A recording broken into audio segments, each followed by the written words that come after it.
Bonjour à tous, c'est MaZBrick Studio, et aujourd'hui on se retrouve pour ma toute première mock Star Wars sur la chaîne, j'ai nommé l'embuscade de la 501e.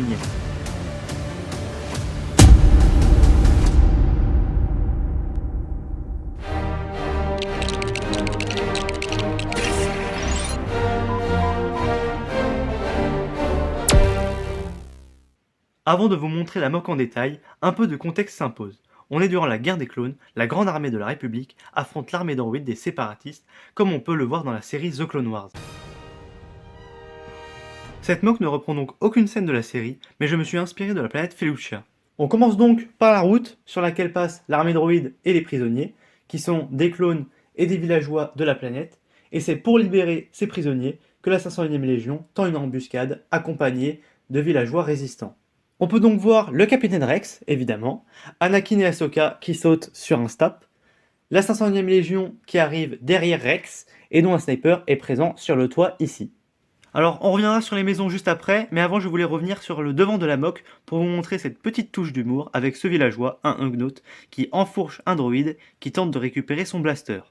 Ce n'est d'ailleurs pas le seul droïde qui prend cher, puisque si on tourne la mock, on peut voir un autre droïde qui se prend une balle en plein torse et qui est projeté en arrière grâce à cette petite pièce transparente. Voilà, c'est le genre de détail que j'aime plutôt bien, comme ce droïde que le fermier utilise comme épouvantail ou pour narguer les droïdes à leur arrivée. C'est le genre de détail que j'aime bien. On continue avec le côté de la maison qui est donc surélevée sur de la roche. On a aussi un soldat lourd qui rejoint le combat, suivi d'un villageois résistant, juste ici, et d'un clone qui monte sur le toit. On peut donc passer à l'arrière de la mock.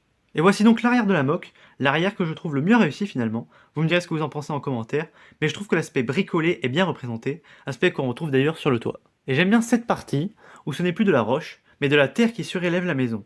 Je me suis servi des pièces du Battle Pack de Mandalore, qui rendent vraiment bien. On a ici quelques récoltes, ainsi que du matériel pour les fermiers, dont ce droïde custom, que je trouve très sympa et qui peut transporter des choses à l'arrière. Enfin on finit avec Fives, qui ferme le rang, le magnifique droïde de la série Obi-Wan, très belle figurine je trouve, et une plante un peu différente des autres.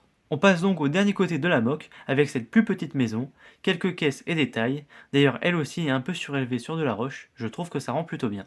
On approche de la fin, mais avant de terminer, je voulais juste avoir votre avis sur le fond. J'ai acheté ces grandes feuilles bleues cartonnées, et j'ai ajouté des nuages qui viennent de ma commande Pique-Brique pour représenter le ciel. Je trouve le rendu plutôt pas mal, et je voulais avoir votre avis dessus. C'est donc la fin de cette vidéo, j'espère que la mock vous aura plu, et si c'est le cas, n'hésitez pas à liker, vous abonner si ce n'est pas déjà fait. D'ailleurs merci à tous ceux qui s'abonnent, like et commentent à chaque vidéo, ça me fait trop plaisir et on est déjà 100 sur Instagram, alors merci beaucoup. C'était MaZBrick Studio, à la prochaine.